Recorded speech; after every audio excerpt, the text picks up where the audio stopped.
ওমরে ফারুক রাদিয়াল্লাহু তাআলা আনহু, আরে বাজান যখন নাকি শরীরের কন্ডিশন খারাপ হয়ে গেল, বাজান কেমন যেন মনের মধ্যে সায় দিতেছে, আমি আর থাকবো না, আমি মনে হয় বেশি দিন বাঁচবো না। আর ছেলে আব্দুল্লাহকে ডাক দিয়া বলে, আব্দুল্লাহ, ও আব্দুল্লাহ, উম্মাহাতুল মুমিনিন, আল্লাহু আকবার, আম্মাজান আয়েশা সিদ্দিকা রাদিয়াল্লাহু তাআলা আনহা, আরে তার কাছে যাইয়া আমার সালাম পৌঁছাও, আম্মাজান আয়েশাকে আমার সালাম দাও, আম্মাজান আয়েশাকে, উম্মাতুল মুমিনিনকে আমার সালাম দিয়া, আরে তারে একটু যাইয়া আমার সম্পর্কে বলো। বলে আব্বা বড় চিন্তিত, আব্বা কান্দা,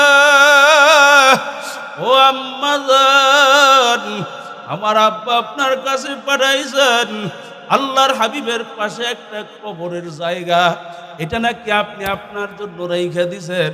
আমার আব্বা আপনার কাছ থেকে আল্লাহর হাবিবের পাশে যে একটা কবরের জায়গা, ওই জায়গাটা আপনার কাছে আমার আব্বা ভিক্ষা চাইছে।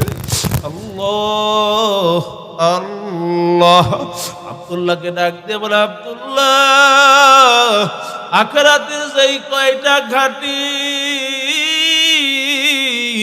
ওই কয়টা ঘাটির মধ্যে প্রথম ঘাটি হইল কবর, আমি ওই কবরে কেমনে একা থাকবো রে?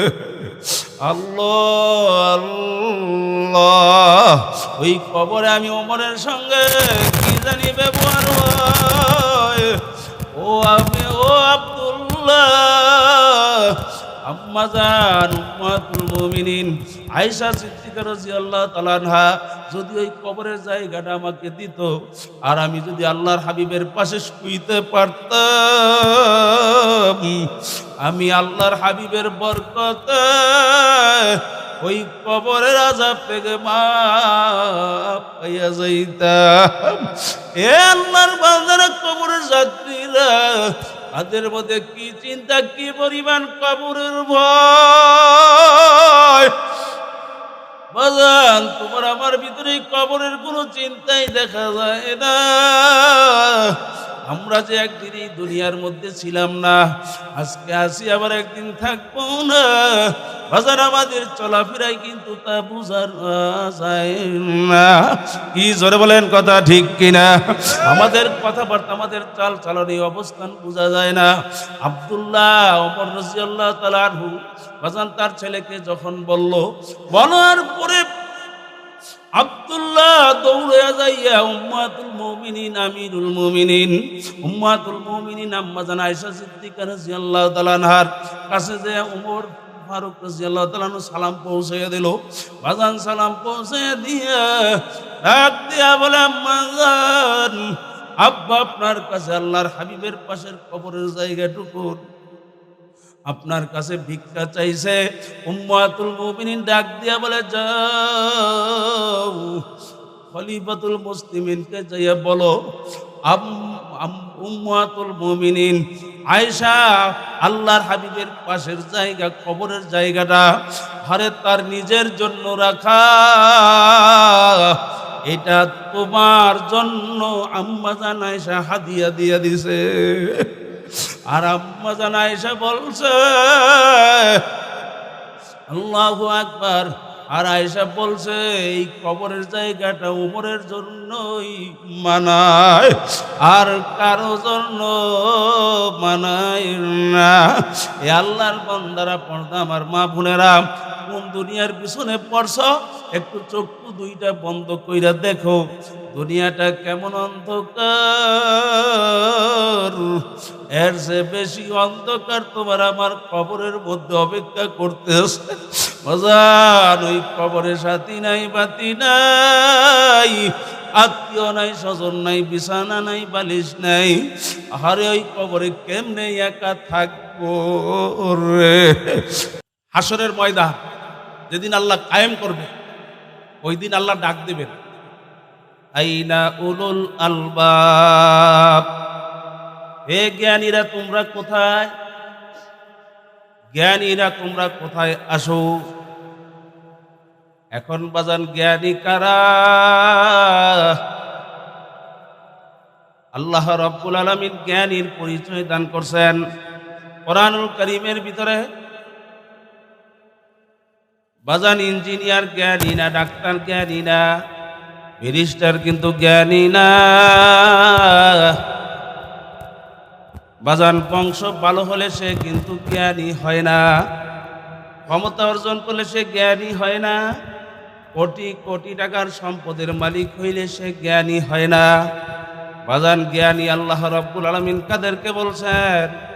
আল্লাযীনা ইয়াযকুরুনাল্লাহা কিয়ামান ওয়া কুউদান ওয়া আলা জুনুবিহিম ওয়া ইয়াতাফাক্কারুনা ফি খালকিস সামাওয়াতি ওয়াল আরদ রব্বানা মা খালাকতা হাযা বাতিলান সুবহানাকা ওয়াকিনা আযাবান নার। সবাই বলেন সুবহানাল্লাহ। এ আল্লাহর বান্দারা, কবর যাত্রীরা, একটা মানুষ তিনটা অবস্থানের বাহিরে থাকতে পারে না। একটা মানুষ হয়তোবা দাঁড়াইয়া থাকবে, নচেত মানুষটা বইসা থাকে, বইসা না থাকলে মানুষটা শুয়ে থাকে। এই তিন অবস্থা থেকে একটা মানুষ খালি না। এই তিন অবস্থায় যারা আমার মাওলার জিকির করে, বলেন সুবহানাল্লাহ। দাঁড়াইয়াও আল্লাহর বান্দা জিকির করে, বইসাও আল্লাহর বান্দা জিকির করে, শুয়েও আল্লাহর বান্দা মধ্যে জিকির। এরা হইল আমার মাওলার কাছে জ্ঞানী, বলেন সুবহানাল্লাহ। জিকির করতে রাজি আছি না? আরো জোরে বলেন রাজি আছি না নাই? বাজানি জিহ্বা দান করছেন কে? কথা বলার শক্তি কে দান করছেন? এই জবানে ডাকবেন কারে? আল্লাহর নবী বলছেন, লা ইয়াজালু লিসানাকা রাতমান মিন যিকরিল্লাহ। হে আমার উম্মতেরা, একটা মুহূর্তের জন্য তোমার জিহ্বাকে মাওলার জিকির থেকে খালি রাখো না। জিকিরের দ্বারা জবান ভিজায় রাখো। অন্য হাদিসের মধ্যে আল্লাহর হাবিব আলাইহিস সালাতু ওয়াস সালাম বলছেন, যারা মাওলার জিকিরের দ্বারা জবান ভিজায় রাখবে, হাসতে হাসতে তারা মাওলার জান্নাতে চইলা যাবে।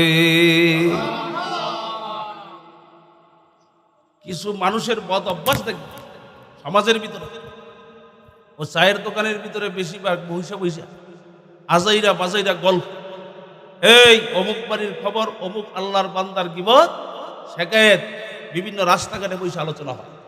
যারা বলেন কথা ঠিক কিনা?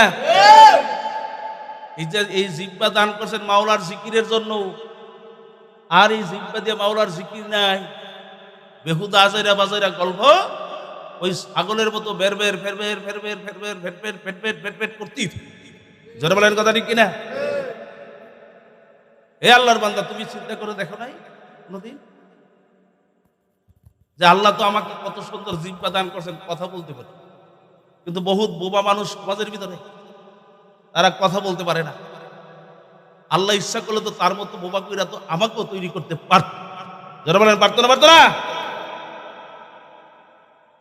তাহলে আল্লাহ পাকের এই দয়া মায়া, তার শুকরিয়া আদায় করা লাগবে না? আরো জোরে কার। আদমিয়াত দাদাইমা জব মুসলমান কর দাইম, আদমিয়াত দাদাইমা জব মুসলমান কর দাইম, আই খোদা কুরবা শাওয়াম ইহসা পর ইহসা কর দাইম। তোমার আমার উপরে, তোমার আমার মালিকের কি পরিমাণ দয়া, কি পরিমাণ মায়া, কোনদিন চক্ষু বন্ধ করে চিন্তা করে দেখছো? জোরে কাট। ওই যে বেলালে হাবশী রাদিয়াল্লাহু তাআলা আনহুর কথা শুনছি, কত বড় আশিক বেলালে হাবশী রাদিয়াল্লাহু তাআলা। সে তো ঘুমন্ত মানুষকে সারা জীবন জাগ্রত করছে। জোরে কর, কথা ঠিক। ঘুমন্ত মানুষগুলোকে এই সারা জীবন জাগ্রত করছে। ওই মদিনার অলিগলিতে ঘুরতো, হ্যাঁ, ওই শেষ রাত্রে ফজরের সবে সাদেকের সময় ঘুরতো আর কইতো আসসালাতু খায়রুম মিনান নাওম। কি ঘুম হইতে, আসতে কন, ঘুম হইতে নামাজ ভালো। আল্লাহ এই কথাটা কি পছন্দ করছে? এই আজানের বাক্যের মধ্যে এটা কিন্তু আগে ছিল না। ওই বেলালে হাফসির এই ডাকটা এমন ভাবে আল্লাহ কবুল করছে যে আল্লাহর হাবিবকে বলছে আজানের ভিতরে বেলালের এই কথাটা ঢুকিয়ে দাও। বেলাল এটারে খুব পছন্দ করছে। জোরে কোন সুবহানাল্লাহ। ভাইরা আমার, এগুলা কিন্তু জানি না, নিজেই তো নামাজ পড়ি না, আবার ঘুমন্ত মানুষকে জাগ্রত করবো কখন? কথা তো সবাই বলে, আপনিও বলেন, আমিও বলি, কিন্তু কিন্তু বেলালে হাফসিও বল। বেলালে হাফসির কথা আল্লাহ পছন্দ করে আজানে ঢুকছে। আল্লাহ, এই ওমর রাদিয়াল্লাহু তাআলা সেও তো কথা বলতো, কথা কয় না, বলতো না? ওই সেই খলিফা ওমর রাদিয়াল্লাহু তাআলা সেও কথা বলতেন। তার কথা জবান থেকে প্রায় 21টা এরকম বের হয়েছে যেটা আল্লাহর কাছে এত পছন্দ হয়েছে, আল্লাহ ওই কথা অনুযায়ী কোরআনুল কারীমের 21টা আয়াতের মতো আল্লাহ নাজিল করেছে ওমর রাদিয়াল্লাহু তাআলা আনহুর কথা অনুযায়ী। তার কথাটা কত উত্তম, জোরে কোন কথা ঠিক কিনা? আপনার আমার কথাও তো কথা, তার কথাও আসতে গায়। হ্যাঁ, আল্লাহু আকবার। জিকিরের মধ্যে কি মজা! এই বেলাল হাফসি রাদিয়াল্লাহু তাআলা ওই যে উমাইয়ার অত্যাচারে অত্যাচারিত হইয়া আল্লাহু আকবার ওই জিহ্বার মধ্যে আহাত আহাত আহাত এই বলার মধ্যে কি মজা পাইছে! ওই সেই ব্যথা, সেই কষ্ট তার কাছে অনুভব হয় না। জোরে কোন সুবহানাল্লাহ। রব্বুল আলামিন কোরআনুল কারীমের মধ্যে কি বলছেন? আলা বিযিকরিল্লাহি তাতমাইন্নুল কুলুব। এ আমার বান্দা বান্দি, অন্তরের শান্তি আমি মাওলা তোমার জিকিরের মধ্যে রেখে দিছি। বলেন না সুবহানাল্লাহ। এ আল্লাহর বান্দার আমার মাওলার জিকির করেন। ভাজান আল্লাহর হাবিব বলছেন, যার শেষ হবে কালেমা আদাখালাল জান্নাহ, সে জান্নাতের ভিতরে ঢুইকে যাবে। ভাজান মওতের সময় আমার মাওলার জিকির ইচ্ছা করে করা যায় না, কারণ মওতের সময় দেখছি শুনছি মানুষের হুঁশ থাকে না। ভাজান জিহ্বা বের হয়ে যায়, ভাজান চক্ষু উল্টে যায়, শরীরের ভিতরে খিচুনি উঠা যায়। এ আল্লাহর বান্দারা ওই সময় ইচ্ছা করে কেউ জিকির করতে পারবে না, আমার মাওলার নাম তার জবানে আসবে না। কিন্তু বাজান দুনিয়ার একটা রীতি আছে, নিয়ম আছে, কুল্লু ইনাইনা তানাশা বিমা ফি, যেই ভান্ডের ভিতরে যা থাকে কাজ করলে কিন্তু তাই পড়ে। কি জোরে বলেন, কথা ঠিক কিনা? যেই আল্লাহর বান্দা বান্দি বাজান তার কলবের মধ্যে আমার মাওলার জিকির আগে বসাইয়া দিবে, ওই মওতের সময় তার জবানে অটোমেটিক মাওলার জিকির চালু হইয়া যাবে। আল্লাহু আকবার। বহুত আল্লাহর বান্দা বান্দি বাজার নাকটাই না ঘুমায়, কিন্তু তার কলবের ভিতরে টাস টাস মাওলার জিকির চলতে থাকে। বলেন না সুবহানাল্লাহ। ওই যে হাফিজ হুজুর রহমাতুল্লাহের কথা বললাম, বাজান হাফিজ হুজুর রহমাতুল্লাহকে যারা দেখছে, ওদের থেকে আমার শোনা কিতাবেও পাওয়া, হাফিজ হুজুর রহমাতুল্লাহ আলাইহি বাজান যতই মানুষের সঙ্গে তিনি কথা বলতেন, বাজান আল্লাহর বান্দাকে এক আল্লাহর বান্দা দেখছে, তার সঙ্গে উঠা বসা করছে, তিনি বলতেছিল আমাকে, হুজুর, হাফিজ হুজুর রহমাতুল্লাহকে দেখছি, এমন মানুষ আজও পর্যন্ত আর আমি দেখি না। হুজুর আমাদের সঙ্গে কথা বলতেছেন, এর মধ্যেও দেখি জিহ্বাটা দুইটা ঠোঁট মাওলার জিকিরে চলতে আছে। এ আল্লাহর বান্দা আবিজুজ রহমাতুল্লাহি আলাইহি আল্লাহু আকবার। একদিন তার খাদিম জিজ্ঞাসা করে, হুজুর আপনার জিহ্বার মধ্যে ঠোঁটের মধ্যে এই রক্তগুলা কিসের দেখা যায়? আবিজুজ কান্দে আর বলে, বাবা আমার এই জিহ্বাটা আমার কথা মানে না। আমি যেখানেই যাই সেখানেই জিহ্বা লাফাইতে থাকে, এই জিহ্বা মাওলার জিকির করতে থাকে। আমি কত নিষেধ করলাম, যেখানে তেখানে তুমি কিন্তু যেখানে সেখানে জিকির করবা না, কারণ বাথরুমের ভিতরে জবানের জিকির জায়েজ নাই। ওই বাথরুমের ভিতরে জবানের জিকির করা যাবে না। বলে আজকে যখন আমি বাথরুমে গেলাম, ওই বাথরুমের ভিতরে যাওয়ার পরে আমার জিহ্বা দেখি মাওলার জিকিরে লাফানি শুরু করলো। আমি যখন কথার মাধ্যমে তাকে নিয়ন্ত্রণ করতে পারি না, আজকে যখন বাথরুমের ভিতরে লাফানো শুরু করলো, তখন আমি জিহ্বার মধ্যে রাগ হইয়া কামড় দিলাম। ওই রক্ত আমার জিহ্বার মধ্যে ঠোঁটের মধ্যে দেখা যায়, ব্যথা সহ্য করতে পারি না। এ আল্লাহর বান্দা কুতুবুল আলম সৈয়দ ফজলুল করিম রহমাতুল্লাহ আলাইহির কথা শুনছি। বাজান আপনারা অনেকে শুনছেন, আল্লাহর কুতুব ফজলুল করিম রহমাতুল্লাহি আলাইহি বাজান রাত্র নাকটাই না ঘুমায়, মাওলার জিকিরে তার জিহ্বাটা আপনি আপনি উঠতেছে আর নামতে আছে। বাজান রে,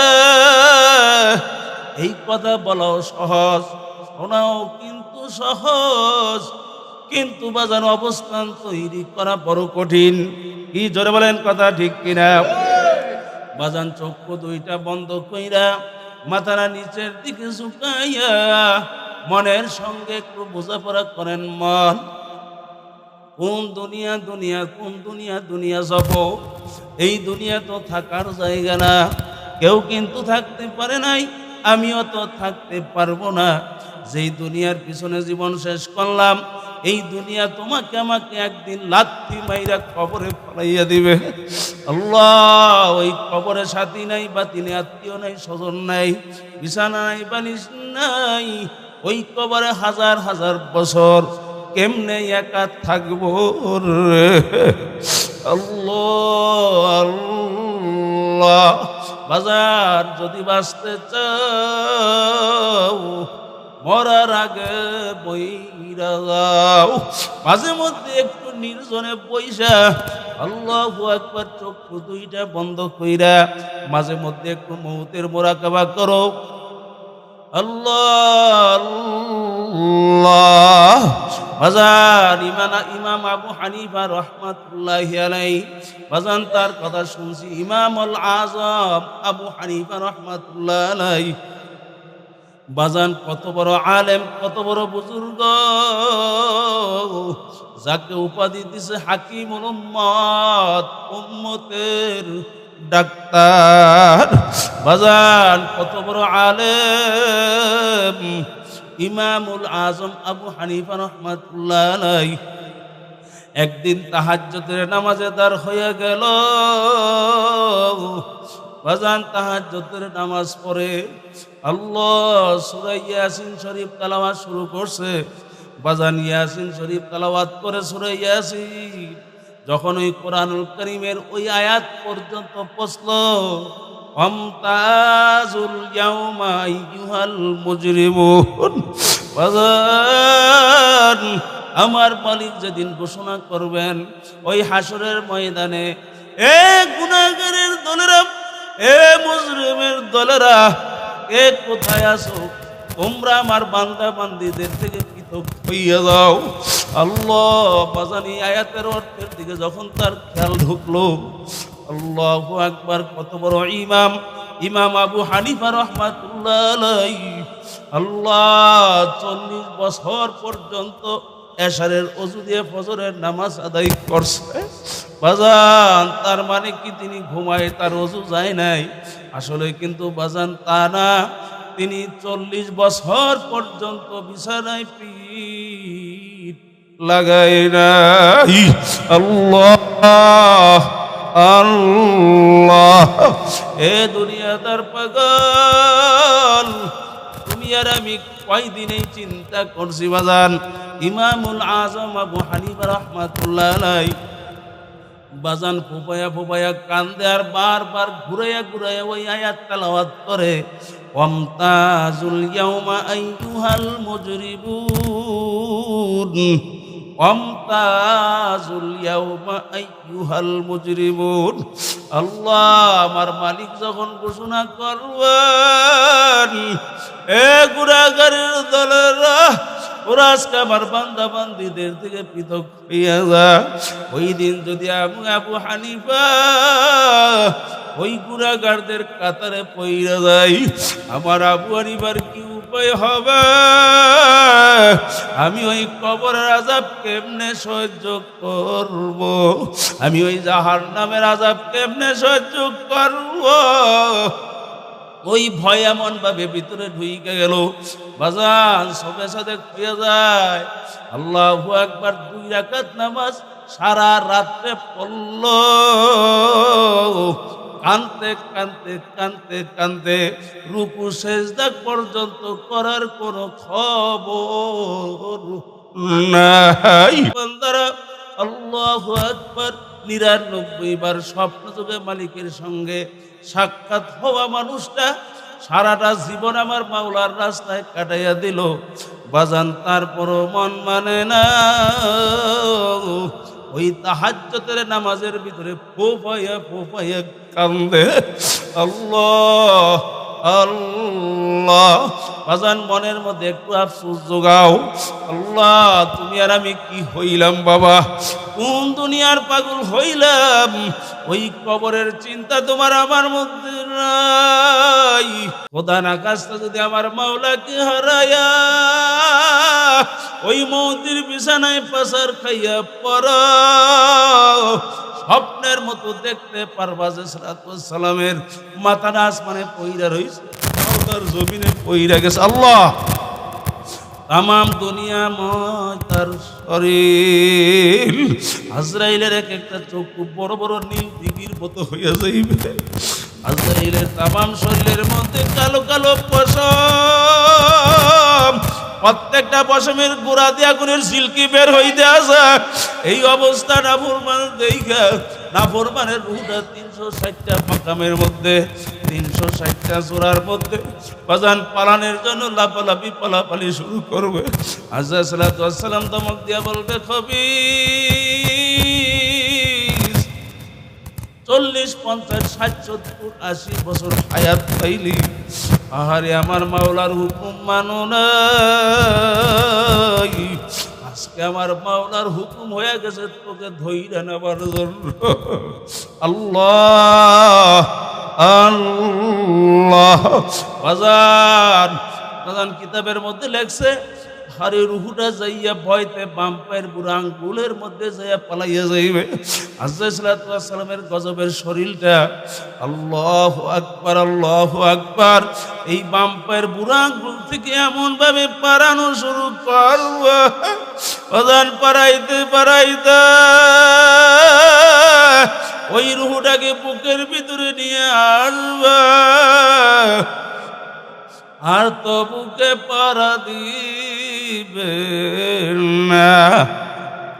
আযা সালাতু ওয়াস সালামের গজবের হাতটা মুখটা ঢুকিয়ে দেবে, মুখ দিয়ে ঢুকাইয়া দিয়া ওই রুহুটার মধ্যে এমন একটা থাবা মারবা বাজান, কলিজার রগটা সব ছিঁড়িয়া নিয়ে যাইবে।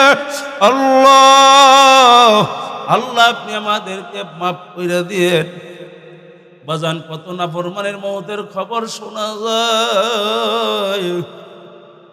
আমার এলাকার মধ্যে শুনছি, দাদুর মুখে শুনছিলাম, এলাকার একজন জমিদার ছিল বাজান, মানুষের সম্পদ লুটপাট করে খাইতো।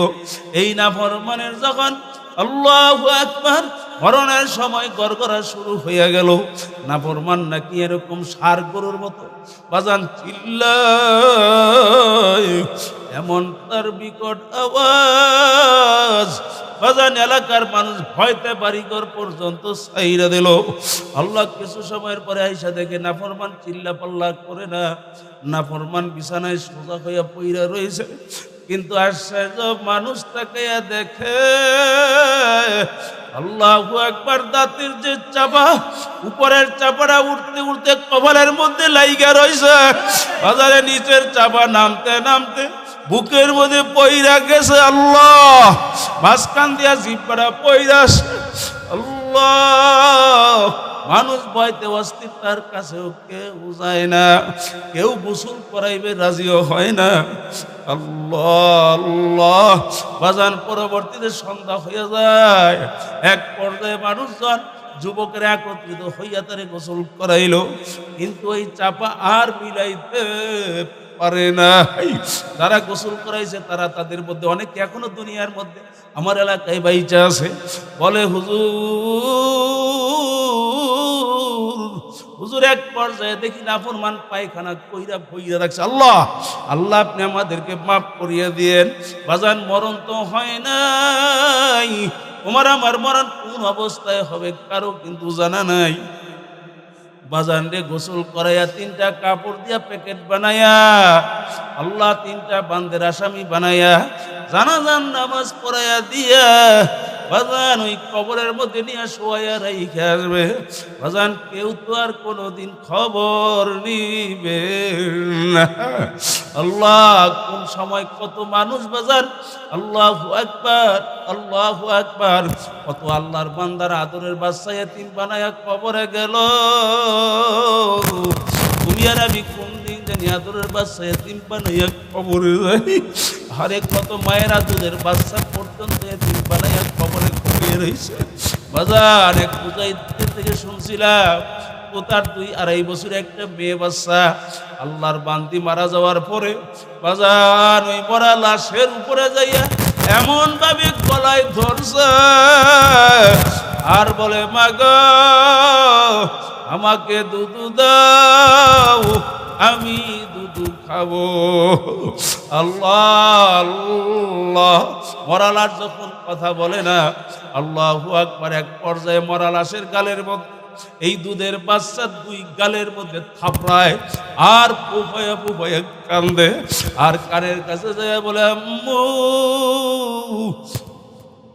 তোমাকে কিন্তু আমি যাইতে দিব না। ওই পটুয়া খালি যে এই কথাটা শুনছিলাম বাজান, এই জন্য বুঝা শুই না, তারপরে ঠিকঠাক হইয়া আমার মাওলাকে রাজি আর খুশি কইরা কবরে যাও। যদি আমার মালিকের রাজি আর খুশি না কইরা যদি কবরে যাও, আমার মালিক ডাক দিয়ে বলবে, কবরের মাটি, ও কবরের মাটি, নাফরমান কবরে আসছে। 2 সাইড থেকে এমন ভাবে চাপ দেওয়া শুরু করবে, আল্লাহ এক পাজরের আড্ডি অপর পাজরে নিয়ে মিলিয়ে দিবে। বাজান, কোনো খাতির হবে না। আল্লাহ, একটানা 2টা 99টা সাপ কবরের ভিতরে জমা হয়ে যাবে, কিয়ামত পর্যন্ত উল্টাইয়া পল্টাইয়া পড়বে। আরে চতুর্দিক থেকে জাহান্নামের আগুন এসে ভইরা যাইবে। আরে বাগুন নাও জায়গা নাই। আরে খোদা না খাস্তা বাজার, ওই সময় আজকে দুনিয়ার মধ্যে জিকিরের কথা শুই না, জাকিরদের সঙ্গে একটু জিকির করতে বসলা না, ওই কবরে মুসিবতে পইরা এমন ভাবে আমার মালিকের ডাকবা, আল্লাহ আল্লাহ, কিয়ামত পর্যন্ত ডাকবা। আমার মালিক ডাক দিয়া বলবে, ও নিমক হারাম, আজকে কিয়ামত পর্যন্ত আমাকে ডাকবি, আর কোনদিন সারা দিব না। লা মাশুকা ইল্লাল্লাহ, লা মাহবুবা ইল্লাল্লাহ, লা মাওজুদা ইল্লাল্লাহ, লা মাকসুদা ইল্লাল্লাহ।